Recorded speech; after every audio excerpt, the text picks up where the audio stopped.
Good evening everyone.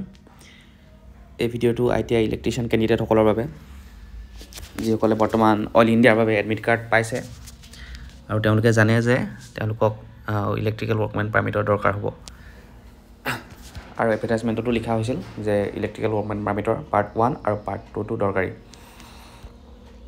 এখন হৈছে workmen permit লিখা আছে সব আৰু এইখন হৈছে সুপাৰভাইজাৰ সাৰ্টিফিকেট।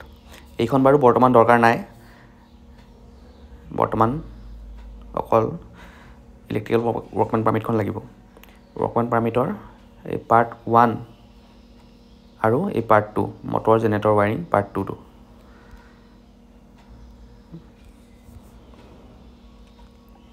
এইটো হৈছে পাৰ্ট 1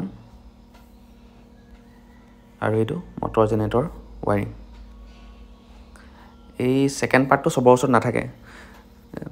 প্ৰথম লাইসেন্সখন দিওতে এই প্ৰথম পাৰ্টটোৱে দিয়া হয়, এইটো সবৰ ওচৰতে থাকে, কিন্তু সেকেন্ড পাৰ্টটো এক্সাম হয়, এক্সাম সকলো টাইমতে নেপাতে, সেই কাৰণে বহুতৰ ইলেক্ট্ৰিচিয়ান ক্যান্ডিডেটৰ প্ৰবলেমো হয় আৰু এপ্লাই কৰিব নোৱাৰে অল ইণ্ডিয়া চাকৰিত। এতিয়া যেহেতু এই দুটা পাৰ্টৰ ৰিকুৱাৰমেন্ট দিছে,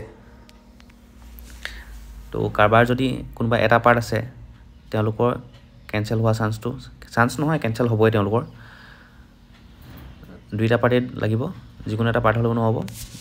পাৰ্ট 1 আৰু পাৰ্ট 2 দুইটাই লাগিব আৰু যদি কাৰোবাৰ নাই তেন্তে তেওঁলোকে চাকৰি পায়ও চাকৰি হেৰুৱাব লাগিব।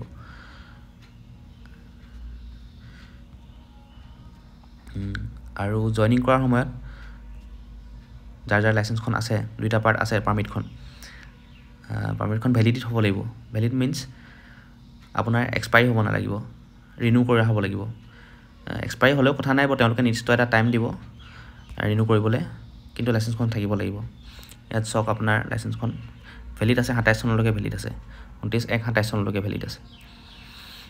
তেনেকৈ কিন্তু লাইসেন্সখন লাগিবই। এপ্লাই কৰালৈকে যদি লাইসেন্সখন আছিলে তেতিয়াহ'লে চাকৰিটো পাব। যদি কোনোবাই ইনে এপ্লাই কৰিছে কিন্তু তেওঁলোক ৰিজেক্ট হ'ব। Thank U.